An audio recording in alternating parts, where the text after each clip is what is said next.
today. Today we'll have model 9. In this model, we'll speak about our holiday, traveling and the clothes. Білмесіздер ме, құрметті оқушылар, қалдарыңыз қалай? Бізде бүгін 9-шы модуль. Бұл модульда біздер өзіміздің демалысымыз, саяхатымыз және киімдер туралы әңгімелейміз.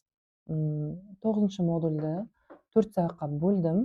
Бұнда негізі қарастыратын грамматикалық тақырыбымыз present continuous. Бірінші сабақта осы present continuous'тың тура формасымен танысамыз және киімдер тақырыбымен танысамыз.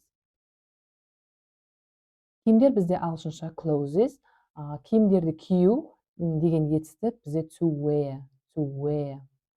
Енді жаңа сөздермен танысайық. Футболка a t-shirt, юбка a skirt, shorty shorts, көйлек a dress, кепка a cap, шляпа a hat, шалбар trousers, джинсы jeans, куртка a jacket, аяқ киім shoes.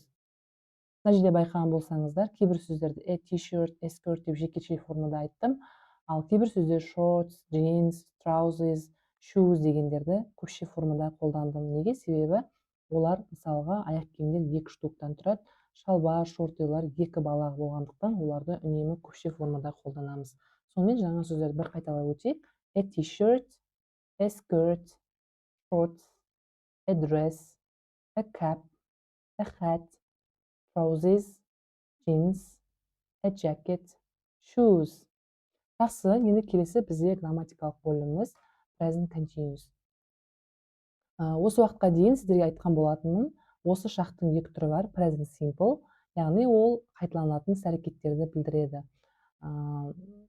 Енді осы бүгінгі тақырыбымыз екіншісі present continuous нақ осы шақ. Нақ осы шақ дегеніміз қандай? We use the present continuous to talk about activities at the moment of speaking.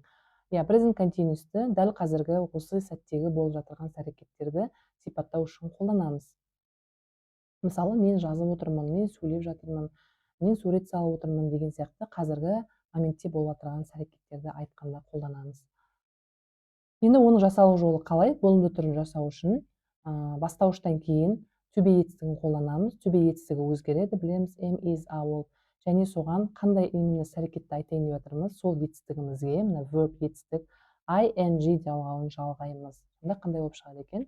Не осындай болып шығады.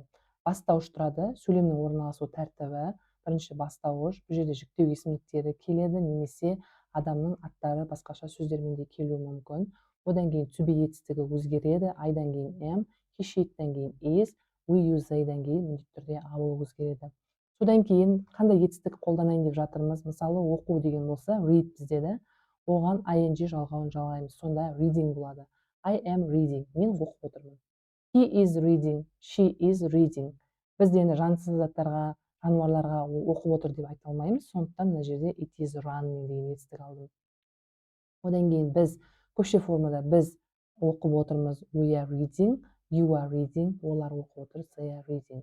Және осы өткенде present simple'да уақытты білдіретін үстеулер қолданғанбыз. Мысалы, adverbs of frequency деп айттық. Мысалы, usually, sometimes, never, every day, always деген сияқты. Әдетте, әрдайым, кейде, ешқашан деген сияқты. Ал present continuous'та қазіргі сәтті білдіретін қазір деген сөзді now, және осы сәтте, осы мезетте at the moment деген сөздерді қолданамыз. Енді мысалдар көрейік. Мысалы, мен телевизор қарап жатырмын. I'm watching TV. Сен қарап жатырсың. You are watching TV. He is watching TV. She is watching TV. It is watching TV. Біздер қарап жатырмыз. We are watching TV. You are watching TV. They are watching TV. Немесе үстімізге киген осындай киім киіп тұрмын деп айтсақ, I'm wearing jeans. Джинсы киіп тұрмын. You are wearing jeans. He is wearing jeans. She is wearing jeans. It is. Мысалы, мысық жүгіріп баратса, it is running деп айтамыз. We are running. We are wearing jeans. You are wearing jeans. They are wearing jeans. Осылайша кез келген сөйлем құрастыра берсек болады. Енді тапсырмаларға кезек берейік. Task 1, fill in the blanks.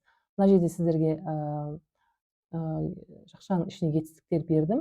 Соны жаңағы айтылған ереже бойынша present continuous сөйлем қарастырамыз. Мысалы, біріншісінде I am swimming in the sea. Мен теңізде жүзіп бара жатырмын. Келесі, ол қызыл шляпа киген. She is wearing a red hat деп жазасыздар, иә? Келесі, біздер we help дейді. To our parents. Ата-аналарымызға көмектесіп жатырмыз деп айту үшін we are helping to our parents. Біз көмектесіп жатырмыз. Осылайша қалған сөйлемдерді мұқият орындаңыздар. Келесі task 2. Describe the pictures using present continuous. Мына жерде суреттер берілген, соған қарап present continuous'ты қолданып сөйлемдер құрастырыңыз дейді. Мысалы, бірінші суретте this is Айман. Бұл Айман. She is wearing red t-shirt, red skirts and red shoes. Ол не киген? Үстіне қызыл футболка, қызыл юбка және қызыл аяқ киім киген. She is dancing. Ол билеп жатыр. Осылайша this is Серик. He is wearing. Не киіп алған үстіне және ол не істеп жатыр? Теннис ойнап жатыр деп айтуымыз керек. Мына жерде this is Алмат. Бұл Алмат. He swim дейді. Ол жүзіп бара жатыр деп айтуымыз керек. Және ол не киіп алған үстіне соны жазуымыз керек. Мінекей осымен тапсырмаларымыз аяқталды.